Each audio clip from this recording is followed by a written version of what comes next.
and come to Richmond over that $4.5 trillion that the Fed stole in recent years. I might add that recently the number one investigative reporter on Wanta was assassinated. He's dead. Did you know that? Oh, boy. Yeah. No.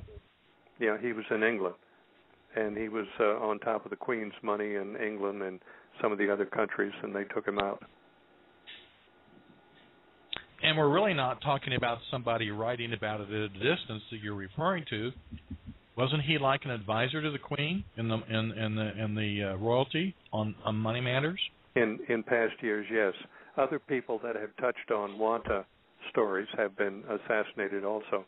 The editor of the Idaho Observer was assassinated. Right. He was? I didn't know that. Yeah. There are people falling down right and left around us. They're dropping like flies. They're dropping like flies. Yeah. And, I mean, you just look at the Gulf situation and Matt Simmons. I mean, that was blatant in your face. Mm-hmm. And you don't hear anything about it. Well, I could give you about 7 or 8 people right off the top of my head. Right. A lot of people are going down for talking about it. Well, what do you think, Doc? Well, I'm going to continue with a little bit more, by all means. Then we're going to hop over onto another. We're going to talk about the same stuff, but I'm going to talk about it from a different point of view.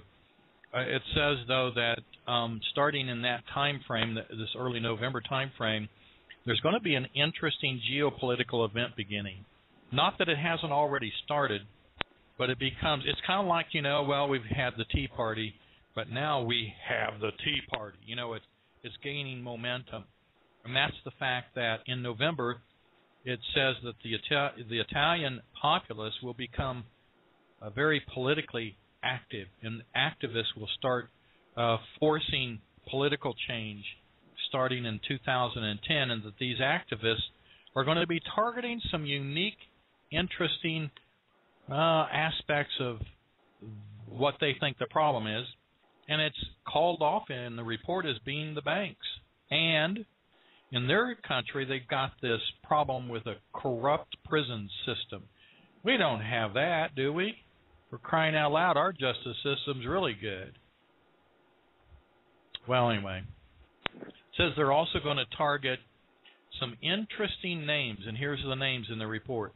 The Rothschilds/Israeli global war machine, and that the political prisoners in Italy will be forced to be released, and the language of the report says there will be sieges, attacks or mobs, sieges upon the government/bank/corporate compounds or complexes. And then it says it will continue to escalate, and then they will be labeled with a new psychological operation, which they always do. Guess what they're going to be called? Guess what kind of language they give us from the ADL so that they sling it out there and label everybody the same thing? What is it they usually say? Anti-Semitic.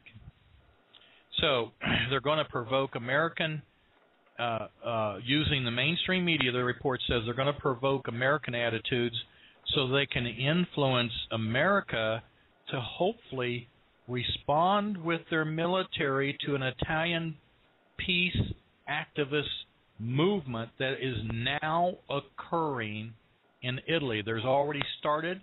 Now, guess what we just had called up? I kept trying to think, where would they go? I'm thinking, they'll go to the Gulf. Well, where would they go? Well, heck, let's just look at the webbot report. Guess what? The 82nd's used worldwide, isn't it? Sure. Yeah, it's used worldwide. I'm going to challenge us to keep our eyes peeled. Let's keep our eyes peeled, and I'll have our Goose Oak Radio over in Europe get some feet on the ground to verify it. Let's find out if Italy isn't the target for the 82nd Airborne. And who just went over there, by the way?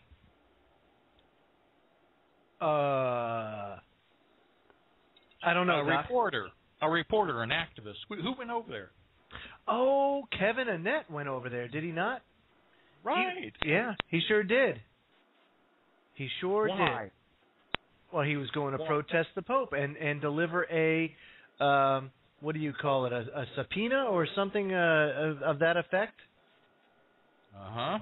And what's happening with the Pope and the Bank of the Vatican Bank?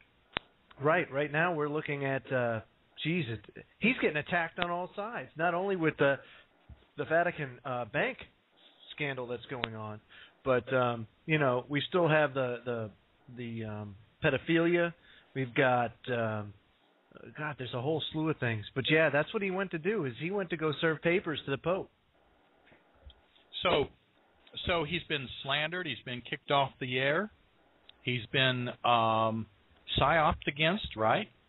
That's right. And we're trying to give him a voice again, Doc. Just so you guys know, when our new network is kicking off, Kevin Annett will be doing a show with us on our new network. So we can get up-to-date information from him on his fight against the Vatican. But continue, Doc. Sorry about that. Well, this is speculation on my part. I'm trying to put these dots together, but it seems to me that this could be a very likely spot for the 82nd Airborne to be headed to, particularly from the standpoint that we're seeing activists there. I mean, Kevin's been there. Right. We're talking about a huge mainstream media, at least in the alternative press, which most people are on now. I mean, all the others are going to pot. Where we're finding out that the Vatican Bank's under investigation, pedophilia is being popped out everywhere. So what do they got to quell? Whenever the Pope and the Vatican and all that power, and the Black Pope, by the way, I might say that I've been to 6 universities, and one of them just happened to be a Jesuit university. Let me tell you, you want to talk about oppressive, running around a bunch of black-robed Jesuits. That's incredible. And these are pretty heady people. They're very connected. And, I wasn't proud at all I was there. I mean, I had to be. But I just, I've been in, several of these places during the years in my educational process.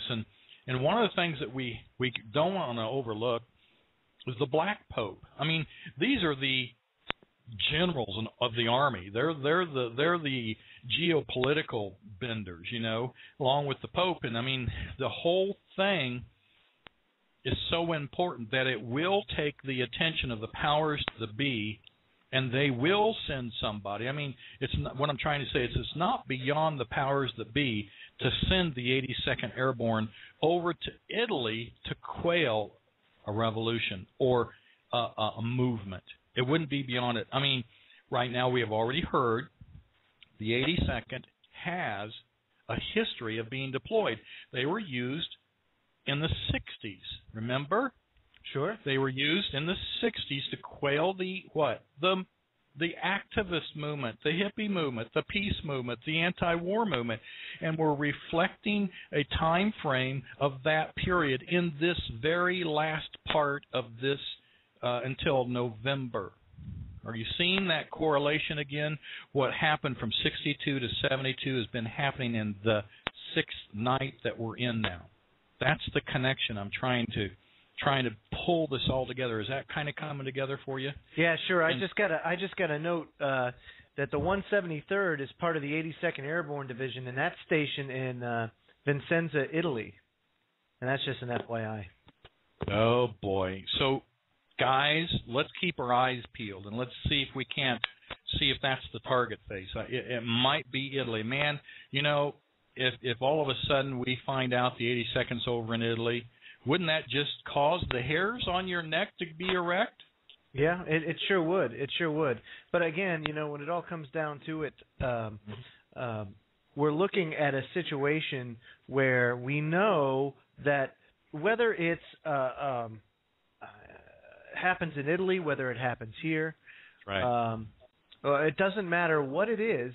It all comes down to preparing yourself and your family for what's coming. And if you know the road's going to be bumpy, but you don't know where the potholes are or how big the potholes are going to be, you're still going to be prepared to hit that bumpy road, and that's what we have to do. But go ahead, Doc, continue.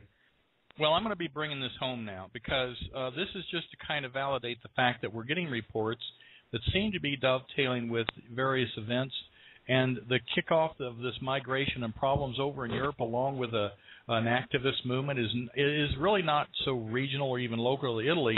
This is a conscious movement that's worldwide, it's global-wide, particularly here in the States. And so the report's saying that the global impact will continue in this data from this November for 19 months as the support grows for the attack or the fall, not the fall time frame, but for the collapse of the powers that be. In other words, there's going to be a very open movement against the powers that be coming, and that this push from the global population might be cause for the soon-to-be fighting within the powers that be, and that they will exhibit this mob mentality when they do it.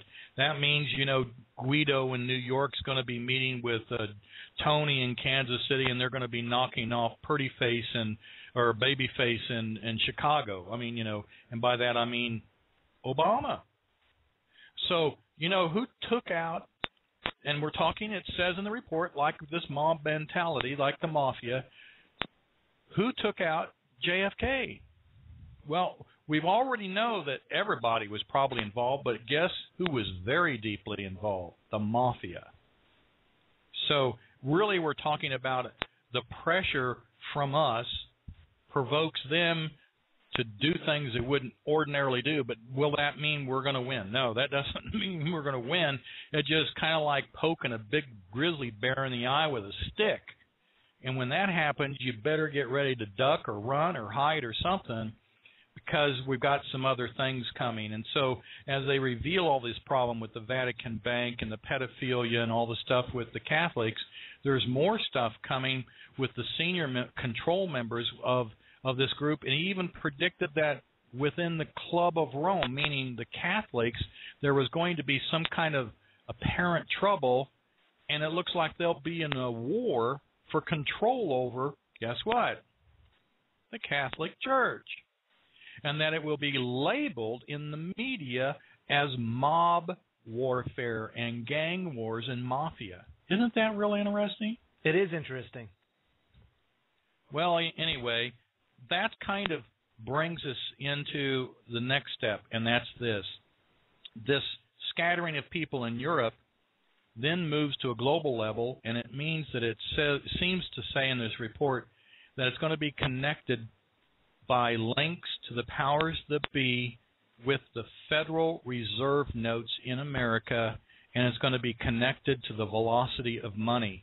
Now, when I've talked about the velocity of money before, it's too long to really talk about, except to say, when you get something and you pay cash and you, so to speak, let's say a Federal Reserve note, okay, that's what I mean by cash.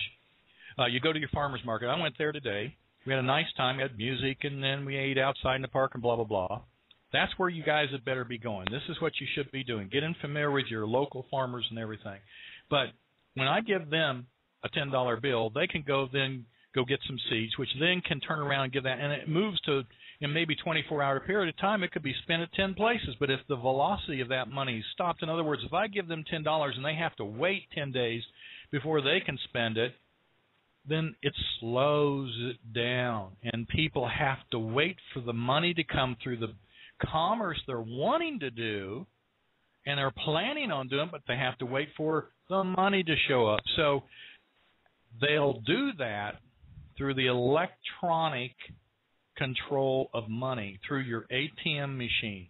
Like you go to Walmart or you go to one of these stupid big box places and you buy something, you go, oh gosh, you just rang me up, and I've got 2 pairs of shoes, and I only wanted one. I didn't see you ring that up. I wasn't paying attention. I just signed it.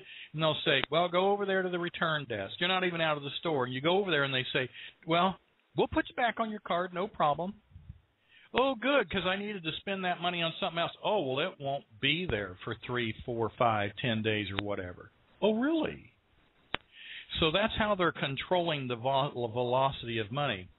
Now I want to take us back to the part of the calendar that connects the webbot time frame and a milestone that